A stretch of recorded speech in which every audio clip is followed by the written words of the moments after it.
నంద్యాల జిల్లాలోని శ్రీశైలం జలాశయం నిండు కుండలా కనిపిస్తోంది. ఎగువ ప్రాంతాల నుండి వస్తున్న వరద నీటితో జలాశయం కళకళలాడుతోంది. ముఖ్యంగా జోరాల ప్రాజెక్టు నుండి 2,20,948 క్యూసెక్కుల నీరు శ్రీశైలం జలాశయానికి చేరుకుంటోంది. ఇన్ఫ్లో భారీగా ఉన్నప్పటికీ అవుట్ఫ్లో మాత్రం నిల్గా ఉంది. వచ్చిన నీరు వచ్చినట్టుగానే జలాశయంలో నిల్వ ఉంటుంది. శ్రీశైలం జలాశయం పూర్తి స్థాయి నీటి మట్టం 885 అడుగులు. జలాశయంలో ప్రస్తుత నీటి మట్టం 869.20 అడుగులకు చేరింది.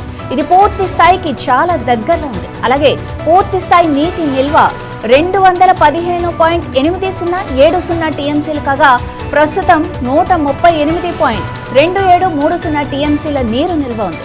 వరద ప్రవాహం ఇదే విధంగా కొనసాగితే త్వరలోనే పూర్తి స్థాయి నీటి మట్టం చేరుకుంటుందని అంచనా వేస్తున్నారు. ఈ వరదతో జల విద్యుత్ ఉత్పత్తిపై ప్రజల్లో ఆశలు నెలకొన్నాయి. కానీ కుడి ఎడమ జల విద్యుత్ కేంద్రాల్లో ఇప్పటి వరకు విద్యుత్ ఉత్పత్తి ప్రారంభం కాలేదు.